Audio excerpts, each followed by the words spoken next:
नमस्कार, आप देख रहे हैं प्राइम टीवी और मैं हूं आपके साथ मुस्कान उस्मानी। बुलेटिन की शुरुआत बड़ी खबर से करेंगे, जहां 370 के खिलाफ फैसला देते हुए आज सुप्रीम कोर्ट ने एक बड़ी बात कही है। दरअसल सुप्रीम कोर्ट की तरफ से आज जम्मू कश्मीर से अनुच्छेद 370 को हटाने की जो केंद्र सरकार की तरफ से लगातार अपील की जा रही थी, उस पर सुनवाई की है।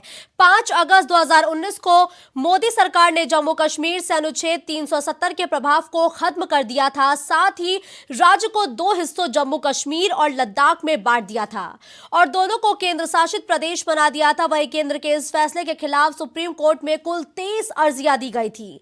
सभी को सुनने के बाद सितंबर में कोर्ट ने फैसला सुरक्षित रख लिया था। 370 हटने के 4 साल 4 महीने 6 दिन बाद आज सुप्रीम कोर्ट में 5 जजों यानी कि justice DY Chandrachud, justice Sanjay Kishan Kaul, justice Sanjiv Khanna, justice BR Gavai और जस्टिस सूर्यकांत की बेंच ने एक फैसला सुनाया है।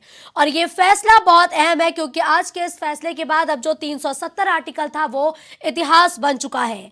4 साल 4 महीने और 6 दिन बाद मोदी सरकार के फैसले पर सुप्रीम कोर्ट की तरफ से आज ये मुहर लगाई गई है।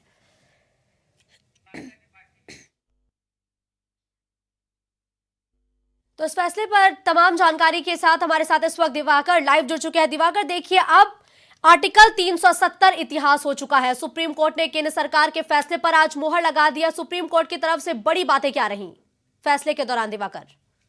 जो कि ऐतिहासिक फैसला जिसको कहा जाएगा कि जो जम्मू कश्मीर में आजादी था वो अब इतिहास बन चुका है। इसे संसद में इसको लेकर कानून पारित किया गया था, वहां इसको हटाया गया, भेजा गया था। इस मामले कई लोगों ने इसको लेकर सुप्रीम कोर्ट में याचिका दाखिल ठीक है दिवाकर, की आवाज हम तक नहीं पहुंच रही है। दिवाकर से दोबारा संपर्क स्थापित करने का प्रयास करेंगे, लेकिन इस वक्त की बड़ी और अहम खबर बता दें कि मोदी के फैसले पर सुप्रीम कोर्ट की तरफ से बड़ी मुहर लगाई गई है। सुप्रीम कोर्ट ने सोमवार यानी कि आज के ही दिन मोदी सरकार को बड़ी राहत दी है, यानी कि मोदी सरकार को आज बड़ी राहत सुप्रीम कोर्ट की तरफ से दी गई है। सुप्रीम कोर्ट ने जम्मू कश्मीर से अनुच्छेद 370 हटाने के फैसले को फिलहाल बरकरार रखा है। सभी दलीलों को सुनने के बाद सितंबर में फैसला सुरक्षित रखा गया था, जो आज सुप्रीम कोर्ट के 5 जजों की पीठ ने सुनवाई करते हुए साफ तौर पर कहा कि जो 370 आर्टिकल है वो अब इतिहास बन चुका है। और ये देखिए, ये 5 जजों की पीठ है जिन्होंने आज 370 पर मोदी सरकार के फैसले को यूं ही बरकरार रखा है। और साथ ही एक बड़ी बात सुप्रीम कोर्ट की तरफ से यह भी कही है कि सितंबर 2024 से पहले तक जम्मू कश्मीर में चुनाव कराए जाए। विधानसभा चुनाव कराने के भी निर्देश इलेक्शन कमीशन को आज सुप्रीम कोर्ट की तरफ से दिया गया है।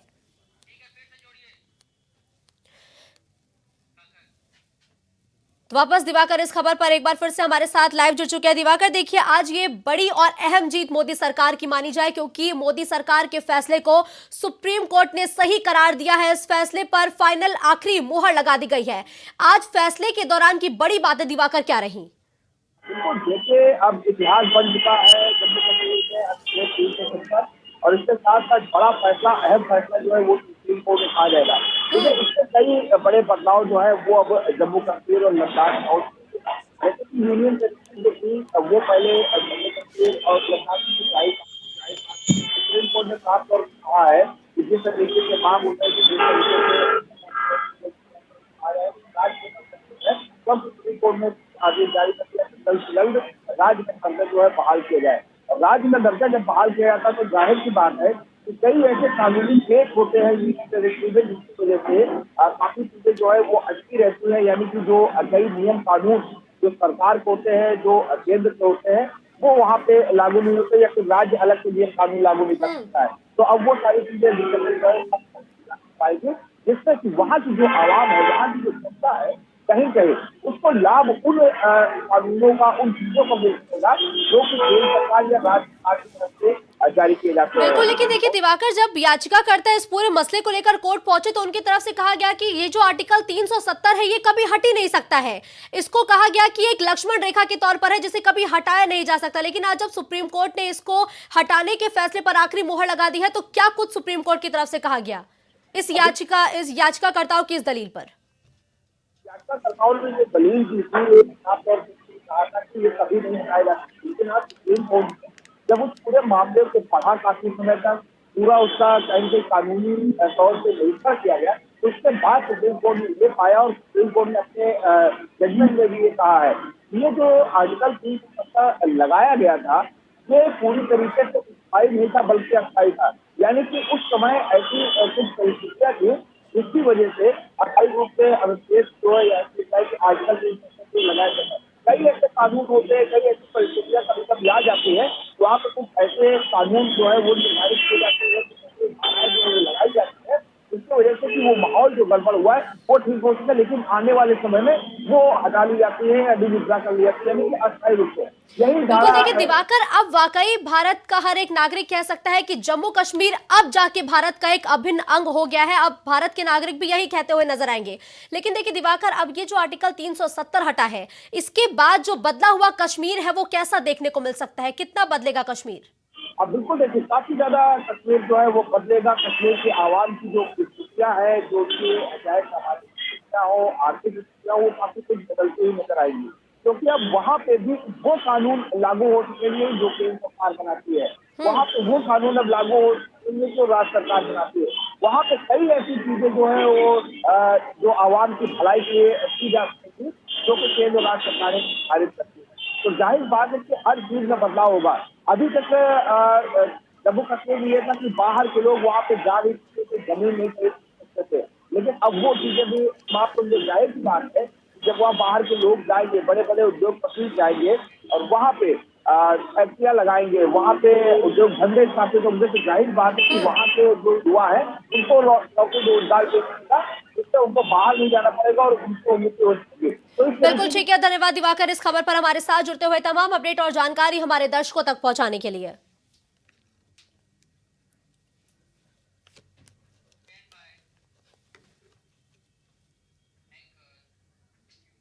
रविवार को राष्ट्रपति द्रौपदी मुर्मू प्रदेश की राजधानी लखनऊ की 2 दिवसीय यात्रा पर आ रही हैं। इस दौरान राष्ट्रपति द्रौपदी मुर्मू राजधानी में कई विशेष कार्यक्रमों में शामिल होंगी और मिली जानकारी के मुताबिक राष्ट्रपति द्रौपदी मुर्मू रविवार को लखनऊ के गोमती नगर स्थित इंदिरा गांधी प्रतिष्ठान में डिवाइन हार्ट फाउंडेशन के 27 साल पूरे होने के उपलक्ष्य में आयोजित हो रहे एक कार्यक्रम में शिरकत करेंगी। लखनऊ के 2 दिवसीय दौरे के दूसरे दिन मंगलवार को राष्ट्रपति द्रौपदी मुर्मू आईआईटी लखनऊ के दीक्षांत समारोह में शामिल होंगे। फिलहाल राष्ट्रपति द्रौपदी मुर्मू के दौरे को देखते हुए लखनऊ में सुरक्षा के कड़े इंतजाम किए गए हैं, जिसके चलते आईजीपी और divine heart and multi speciality अस्पताल के आसपास के पूरे इलाके को छावनी में तब्दील कर दिया गया है। वहीं इस इलाके में नो फ्लाइंग जोन में भी इस इलाके को तब्दील किया गया है।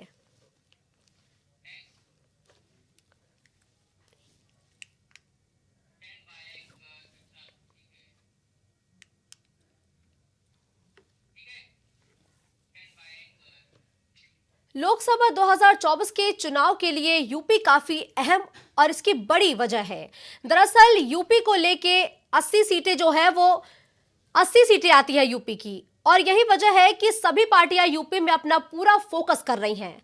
इसी बीच लंबे समय से मायावती के उत्तराधिकारी को लेकर चल रही चर्चाएं रविवार को खत्म हो गई। मायावती ने अपने भतीजे आकाश आनंद को अपना उत्तराधिकारी घोषित किया है। जहां सपा और कांग्रेस पर परिवारवाद का ठप्पा लगा हुआ है, तो वहीं अब बसपा अपने इस निर्णय में इसमें शामिल हो गई है। बीजेपी हमेशा सपा कांग्रेस पर परिवारवाद को लेकर हमलावर रहती है। अभी तक बसपा इससे दूर थी, लेकिन मायावती के उत्तराधिकारी चुनते ही यह भी परिवारवाद की जकड़ में आ गई है। हालांकि बीएसपी के संस्थापक काशीराम परिवारवाद के खिलाफ थे। वहीं बीजेपी की अगर बात की जाए तो बीजेपी में परिवारवाद नहीं दिखाई देता है।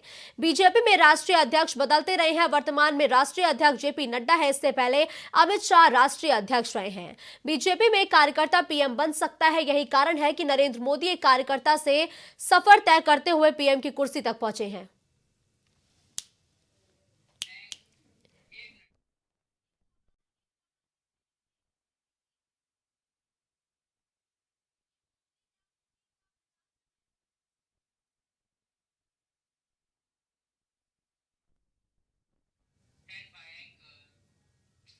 धर्मनगरी मथुरा के वृंदावन में केशव धाम में अयोध्या से आए अक्षत कलश का पूजन किया गया, जिसमें विश्व हिंदू परिषद और आरएसएस नेताओं के साथ साथ वृंदावन के कई प्रमुख साधु संत अक्षत पूजन कार्यक्रम में शामिल हुए, जिसमें बड़े उत्साह के साथ भगवान राम के मंदिर की प्राण प्रतिष्ठा के लिए आए निमंत्रण को साधु संतों ने स्वीकार किया है।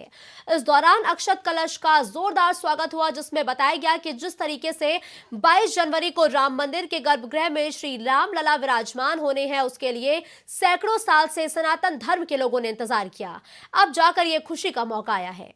सनातन धर्म के लिए बहुत महान पर्व अवसर का दिन है कि मर्यादा पुरुषोत्तम भगवान के मंदिर प्राण प्रतिष्ठा के जो 22 जनवरी 2024 को मोदी प्रधानमंत्री और मुख्यमंत्री उत्तर प्रदेश योगी के सानिध्य में होने जा रहा। अब भारतवर्ष के समस्त संत विद्वान वहाँ उपस्थित रहेंगे। उनकी साक्षी में इस मंदिर का उसी परिकल्प में यह अक्षत पूजन हो रहा है, जो वृंदावन के प्रत्येक घर घर में जाएगा। ये सब का बड़ा सौभाग्य है। आज यहाँ पर केशव धाम वृंदावन में अयोध्या से श्री राम जन्मभूमि से पूजित जो अक्षत आए हैं, उनका यहाँ पर पूज्य संतों, मातृशक्ति, अपने राष्ट्रीय स्वयंसेवक संघ और विश्व हिंदू परिषद के कार्यकर्ताओं द्वारा पूजन कार्यक्रम हुआ है। ये जो अक्षत है, अयोध्या से पूजित अक्षत है। संपूर्ण हिंदू समाज ने इस मंदिर के लिए, इस शुभ दिन के लिए संघर्ष किया था। तो सभी कार्यकर्ता इन पूजित अक्षतों को लेकर के 1 जनवरी से 15 जनवरी तक संपूर्ण भारत के प्रत्येक हिंदू घर तक इन अक्षतों को लेकर के जाएंगे। अक्षत के साथ एक मंदिर का चित्र है, एक पत्रक है। तो ऐसा 1 जनवरी से 15 जनवरी तक संपूर्ण हिंदू समाज के दरवाजे तक राम भक्तों की टोलियां इस अक्षत को लेकर जाएगी। अगली खबर गोरखपुर से है, जहां डिप्टी सीएम ब्रजेश पाठक ने पल्स पोलियो अभियान की शुरुआत की है।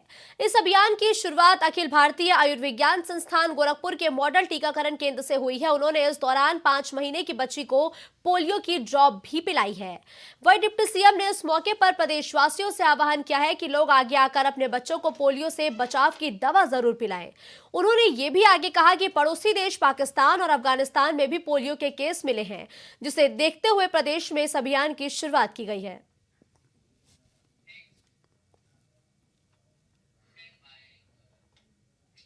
खबर कानपुर से है, जहां जिला कारागार में बंद बंदियों द्वारा तैयार किया गया भोजन और जलपान सामग्री का स्वाद आम लोगों को भी चखने को मिलेगा। इसी के तहत एक कैंटीन का उद्घाटन महापौर प्रमिला पांडे ने फीता काट कर किया है। इस दौरान नगर सांसद पचौरी, जिलाधिकारी विशाख अय्यर और जेल अधीक्षक बीडी पांडे कार्यक्रम में मौजूद रहे। इसमें कानपुर जेल में हम लोगों ने जेल के बंदियों से जो तैयार किए गए विभिन्न प्रकार के जो प्रोडक्ट्स हैं, उसको एक कैंटीन के माध्यम से हम लोग उसको तैयार किए हैं। और सबसे पहले हमने जो जेल में निरुद्ध कैदी हैं, उनको विभिन्न प्रकार के जो जैसे लंच हो गया या बन मक्खन हो गया या विभिन्न प्रकार के प्रोडक्ट्स हैं, उसको तैयार करने के लिए उनको हमने ट्रेनिंग भी दिया है और उनके माध्यम से ये सारे प्रोडक्ट्स हम लोग तैयार भी कर रहे हैं। ये कलेक्ट्रेट और कचहरी के आसपास के क्षेत्र में ये कैंटीन तैयार किया गया है। तो इससे जितने भी वादकारी यहाँ पे आते हैं और उनके साथ साथ जेल में जितने भी मुलाकाती आते हैं, उनके लिए भी ये सुविधाजनक होगा। और इसका संचालन भी हम लोग कर रहे हैं, जो जेल से जो निरुद्ध जो कैदी जो छूटने के बाद उनके माध्यम से हम लोग कर रहे हैं। तो निश्चित रूप में उनको आगे के एक रोज़गार का एक माध्यम भी ये बन सकता है। देखिए, ये नया प्रयोग है कानपुर के लिए। वैसे तो गुजरात में हर जगह है, नया प्रयोग है। यहाँ जो कैदी यहाँ से जिनकी सज़ा ख़त्म हो जाएगी, उनके द्वारा कैंटीन चलेगा। सुबह से लेकर शाम तक सबको नाश्ता मिलेगा, लंच मिलेगा। ये अच्छा वो है और हमको ऐसा लगता है कि ये प्रयोग अच्छा है, हर ज़िले में होना चाहिए। मैं यहाँ के अधिकारियों को, मैं जेलर को और डीएम साहब को बहुत धन्यवाद देना चाहती हूँ। धन्यवाद। राजधानी लखनऊ के मोहनलालगंज में सघन पल्स पोलियो अभियान की शुरुआत की गई है। रविवार को वीरांगना अवंतीबाई जिला महिला चिकित्सालय में क्षेत्रीय विधायक अमरेश कुमार ने 7 महीने के बच्चे को पोलियो ड्रॉप पिलाकर अभियान की शुरुआत की। इसके साथ ही चिकित्सालय परिसर में मॉडल टीकाकरण सेंटर का लोकार्पण परिवार कल्याण के महानिदेशक डॉक्टर ब्रजेश राठौड़ ने किया है। अगली खबर लखनऊ से है, जहां बख्शी का तालाब की बड़ी बाजार में घरौनी जागरूकता जन चौपाल का आयोजन किया गया। बता दें कि विकसित भारत संकल्प यात्रा के तहत घरौनी जन चौपाल में केंद्रीय राज्य मंत्री सांसद कौशल किशोर और क्षेत्रीय विधायक योगेश शुक्ला के साथ एमएलसी पवन सिंह चौहान समेत कई लोग मौजूद रहे। वहीं बीकेटी ब्लॉक प्रधान संघ अध्यक्ष आदर्श सिंह लवकुश ने घरौनी में नाम दर्ज करने के नाम पर लेखपालों पर रिश्वत मांगने के आरोप लगाते हुए केंद्रीय मंत्री से शिकायत की है, जिसके बाद घरौनी बनाने के नाम पर रिश्वत देने वाले लेखपाल पर बीकेटी तहसीलदार को कार्रवाई करने के केंद्रीय मंत्री कौशल किशोर ने निर्देश दिए हैं। जो लोग गांव में या शहरों में रह रहे हैं, गांव के लिए उनको स्वामित्व प्रमाण पत्र देने के लिए, मालिकाना हक देने के लिए घरौनी योजना शुरू की, जिसके तहत बहुत लोगों के नाम छूट रहे हैं। उसमें मकान दर्ज नहीं किए जा रहे हैं। तहसीलों में केवल आबादी में जो आबादी दर्ज है केवल उसमें मकान दर्ज किए हैं, वो भी कहीं छूट रहे हैं। आबादी के अलावा 50 साल, 60 साल, 70 साल पुराने मकान बने हुए हैं, उनको दर्ज करने का काम भी करना चाहिए तहसील में, वो उनके मकान छूट रहे हैं। इसलिए जागरूकता चौपाल कार्यक्रम था, जिसके तहत तहसीलदार जी को ये निर्देश दिया गया है, लखनऊ तहसील और बीकेटी तहसील जहाँ कहीं भी हैं, कि वो जिन लोगों के भी मकान बने हैं उन मकान के मालिक कौन हैं उनके नाम दर्ज किए जाएं, ताकि उनको भी स्वामित्व प्रमाण पत्र मिल सके। इसके लिए आज ये कार्यक्रम आयोजित किया गया था, घरौनी जागरूकता चौपाल कार्यक्रम। दिल्ली हावड़ा रेलमार्ग स्थित खुर्जा जंक्शन के पास सिकंदरपुर रेलवे स्टेशन पर देर रात दिल्ली से बिहार जा रही तेज रफ्तार झारखंड एक्सप्रेस का इंजन ट्रैक पर पड़े लोहे की पटरी से टकरा गया, जिसके बाद चालक ने ट्रैक पर पड़े टुकड़े को देखकर झारखंड एक्सप्रेस के इंजन को इमरजेंसी ब्रेक लगाते हुए ट्रेन को रुकवाया और आरपीएफ समेत आला अधिकारियों को सूचना दी है। वहीं अचानक ट्रेन रुकने से रेलवे अफसरों में सनसनी मच गई और एक्सप्रेस में सवार यात्रियों में भी हड़कंप मच गया। हालांकि ट्रैक पर रखे लोहे के पटरी के टुकड़े से इंजन की टक्कर के बाद स्लीपर भी बुरी तरीके से क्षतिग्रस्त हो गए हैं, जिसके बाद मौके पर पहुंची आरपीएफ टीम और पुलिस अधिकारियों ने मामले की जांच पड़ताल अब शुरू कर दी है।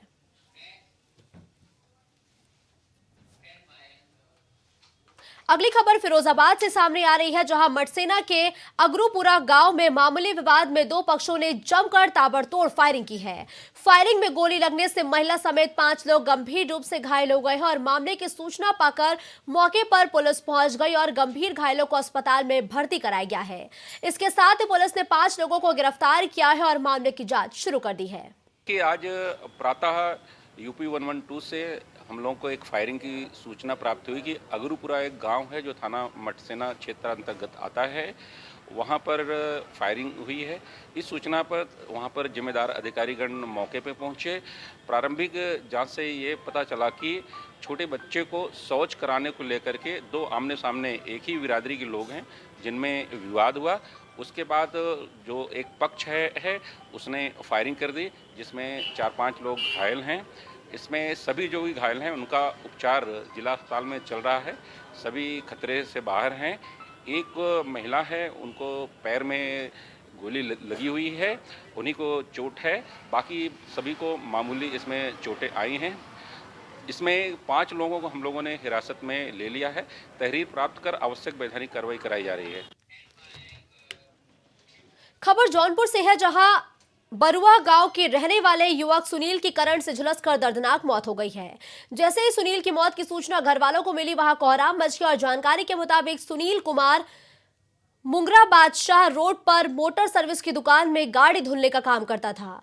रोज की तरह वो सुबह घर से दुकान पर पहुंचकर काम कर रहा था। काम करने के दौरान वो मशीन को बंद करने लगा। इस दौरान वो करंट की चपेट में आ गया और जमीन पर तड़पने लगा। आनन फानन में उसको अस्पताल ले जाया गया, जहां डॉक्टर्स ने उसे मृत घोषित कर दिया है।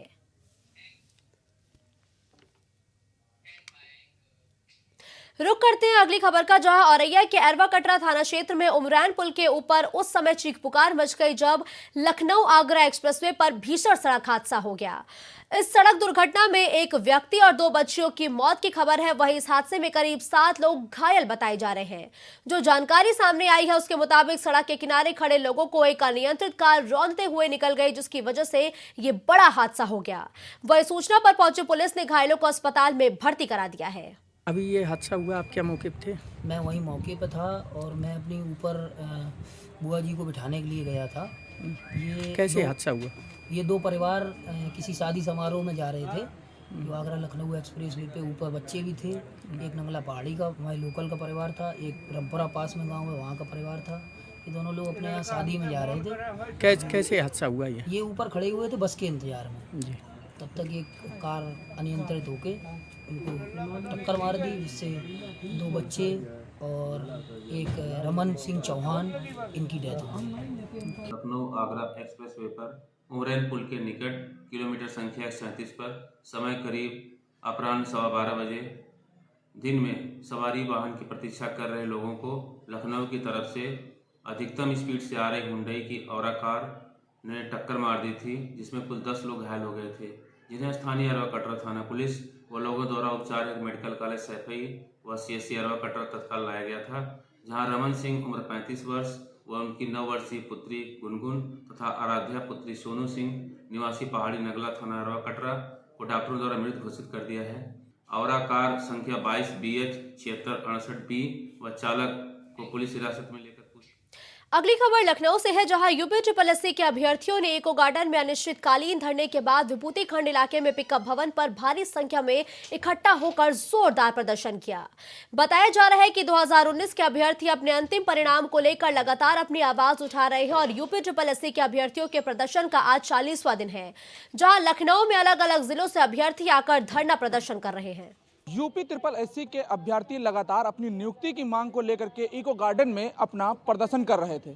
प्रदर्शन को आज 40 दिन पूरे हो चुके हैं और आज जो अभ्यर्थी हैं वो पिकअप भवन पर अपनी मांगों को लेकर के पहुंचे हुए हैं। हाथों में बैनर आप साफ तौर से देख रहे होंगे। बैनर पर साफ तौर से लिखा हुआ है यूपी SSSC सहायक सांख्यिकी शोध अधिकारी। इसमें अगर बात की जाए, जो अभ्यर्थी हैं चाहे पुरुष हों चाहे महिला हों, सभी यहाँ पर एक साथ इकट्ठा हुए हैं और अपनी जो आवाज़ है आवाज़ को यहाँ तक अधिकारियों तक पहुँचाने के लिए आए हैं, क्योंकि लगातार जिस तरीके से ये अपनी नियुक्ति की मांग को लेकर के आवाज उठा रहे हैं, क्या कुछ अभी तक इन लोगों की सुनवाई हुई है? क्योंकि 40 दिनों से लगातार ये लोग अपना जो विरोध दिखा रहे हैं, उस विरोध पर आखिर किसने इनसे बात की या फिर क्या कुछ इन लोगों को आश्वासन मिला, इस मामले को लेकर के भी बातचीत करेंगे। पहले तो ये बताइए आपका नाम क्या होगा? सर, मेरा नाम अनुप कुमार पांडे है। मैं पांडे जी, ये बताइए, आप लोग 40 दिनों से प्रदर्शन कर रहे हैं अपनी नियुक्ति की मांग को लेकर के, क्या कुछ अभी तक वार्तालाप हो पाई है आप लोगों की किसी अधिकारी से? जी सर, ऐसा कई बार हम लोग संबंध स्थापित करने की कोशिश किया और बस वहाँ से आश्वासन नहीं मिला। और पिछले 4 साल से भर्ती की प्रक्रिया हम लोग की चलती रही। हम लोग के एग्ज़ाम के लिए हम लोग धरना दिए, हम लोग रिजल्ट के लिए धरना दिए, आंसर की के लिए धरना दिए। और स्थिति ये है कि हम लोग 40 दिन से इको गार्डन में बैठे हुए हैं, लेकिन ये सरकार ना तो हम लोगों का हाल चाल ले रही है और ना तो हम लोगों के रिजल्ट के बारे में एक शब्द भी कहना चाह रही है। जब भी हम लोग सचिव साहब से मिलते हैं या आयोग के किसी कर्मचारी से मिलते हैं, संपर्क स्थापित करने की कोशिश करते हैं, तो यही आश्वासन मिलता है कि जाइए नेक्स्ट मंथ में आ जाएगा, नेक्स्ट मंथ में आ जाएगा, नेक्स्ट मंथ में आ जाएगा। लेकिन बताइए, जिस तरीके से दावा तो ये भी किया जा रहा है कि यार कुछ लोगों को नियुक्ति भी दी गई, वो नियुक्ति आखिर किन ईयर के अभ्यर्थियों को दी गई है? फर्जी है, सब फर्जी है, सब फर्जी है, कोई नियुक्ति नहीं दी गई है। 2019 से हम लोग धक्के खा रहे हैं। प्रयागराज से चल के इलाहाबाद हर महीने हम लोगों का आगमन होता है। यहीं पिकअप भवन पे हम लोगों को बस यही लॉलीपॉप देके भगा दिया जाता है, जाओ अगले महीने आएगा रिजल्ट, अगले महीने आएगा रिजल्ट, बस यही होता आ रहा है। यहाँ पर महिलाएं भी हैं, उनसे भी अगर हम बातचीत करेंगे। ये बताइए, आप लोग भी अपनी मांग को लेकर के लगातार आवाज़ उठा रही हैं, आप लोगों से किसी की बातचीत हुई है? जी, सचिव सर से बात हुई थी, उन्होंने आश्वासन दिया था कि रिजल्ट वो जल्दी दे देंगे। इको गार्डन पे भी आप लोग लगातार प्रदर्शन कर रहे थे, प्रदर्शन करने के बाद वहाँ क्या कोई पहुँचा था जिम्मेदार जिससे आपकी वार्तालाप हुई हो? नहीं, अभी तक फिलहाल कोई नहीं पहुँचा है वहाँ पे। कोई नहीं पहुँचा? नहीं, कोई नहीं। तो जिस तरीके से साफ तौर से ये कह सकते हैं कि जो अपना विरोध ये लोग दिखा रहे हैं, उस विरोध को लेकर के साफ तौर से कहा जा रहा है कि जो अपनी नियुक्ति की मांग को लेकर के ये जो आवाज़ उठाई जा रही है, लेकिन उस पर किसी तरह की कोई सुनवाई होती नजर नहीं आ रही। लेकिन जो प्रदर्शन की अगर बात की जाए, क्योंकि अनिश्चितकालीन तक की ये लोगों का जो प्रदर्शन का एक बैनर लगाया गया था, उसी बैनर के तले लगातार विरोध भी दिखाया जा रहा है। आज 40 दिन बीत गए, लेकिन जो सुनवाई की बात की जाए, उस पर सुनवाई पर किसी तरह की कोई बातचीत नहीं हुई है। और साफ तौर से जो अभ्यर्थियों के अंदर आक्रोश है, उसकी तस्वीरें आपको सामने नजर आ रही होंगी, क्योंकि सभी के हाथों में एक पंपलेट है, एक तख्तियां हैं और बैनर है। उन बैनरों के तले लगातार अपनी आवाज़ भी उठाने की कोशिश की जा रही है। लेकिन अब देखना ये होगा कि जिस तरीके से इन लोगों का विरोध होते हुए आज 40 दिन बीत गए, तो क्या उसके बाद भी किसी तरह की सुनवाई होती है या फिर इन लोगों का प्रदर्शन यूं ही जारी रहेगा। वीडियो जर्नलिस्ट दीपक के साथ मोहम्मद कलीम, प्राइम टीवी, लखनऊ। रुक करते हैं अगली खबर का, जहां गोंडा में भारतीय जनता पार्टी के सांसद ब्रजभूषण शरण सिंह अपने लोकसभा क्षेत्र कैसरगंज में सांसद खेल प्रतियोगिता का उनके द्वारा आयोजन किया गया और प्रतियोगिता के दौरान बच्चों के साथ भाजपा सांसद ब्रजभूषण शरण सिंह खेलते हुए नजर आए और भाजपा सांसद ने विजेता खिलाड़ियों को मेडल देकर सम्मानित किया है।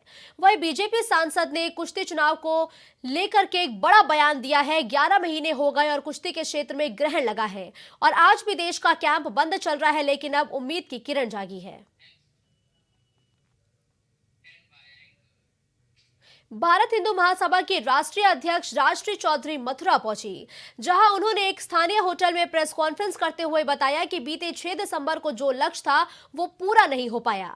हमने जो शिला की पूजा विश्राम घाट पर की थी, उस शिला को हम जब हमारे कान्हा जन्मभूमि बंधन से मुक्त होगी तब ये शिला सर्वप्रथम नींव में रखी जाएगी और हमारी शिला यात्रा दिल्ली से प्रारंभ होकर मथुरा तक चलेगी। और बीते 6 दिसंबर को जो दीपदान का कार्यक्रम हुआ वो पूरे भारतवर्ष में धूमधाम से मनाया गया है।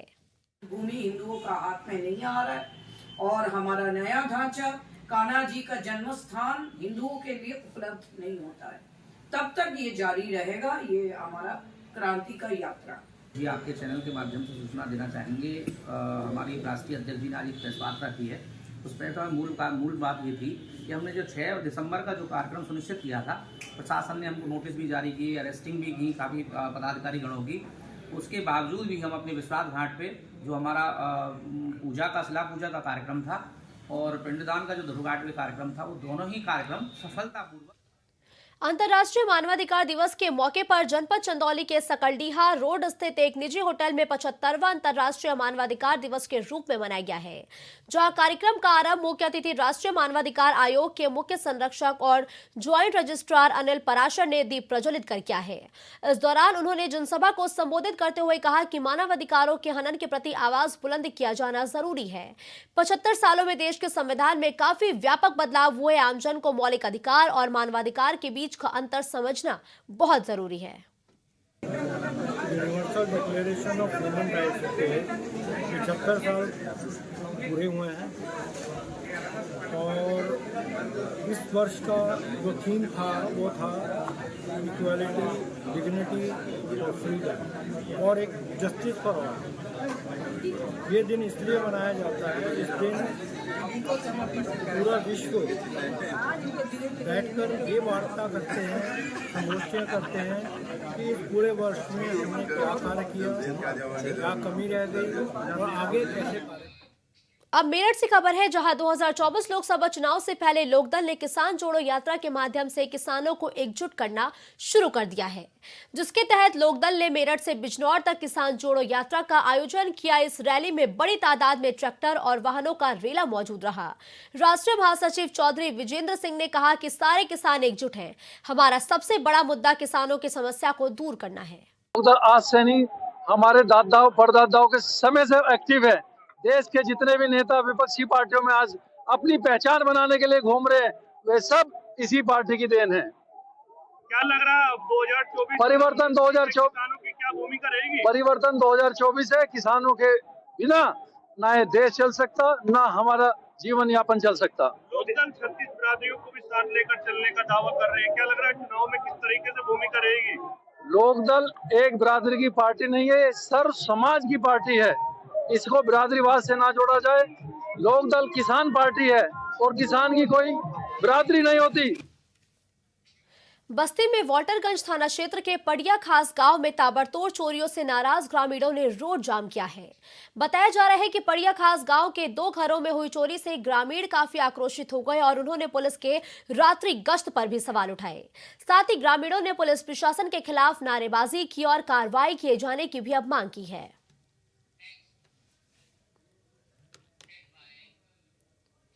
खबर मथुरा से है, जहां थाना गोवर्धन क्षेत्र स्थित एक गेस्ट हाउस से एक हैरान कर देने वाली घटना सामने आई, जहां लिव इन रिलेशनशिप में रह रही एक महिला की संदिग्ध परिस्थिति में मौत हो गई और महिला के शरीर पर चोट के काफी निशान पाए गए हैं।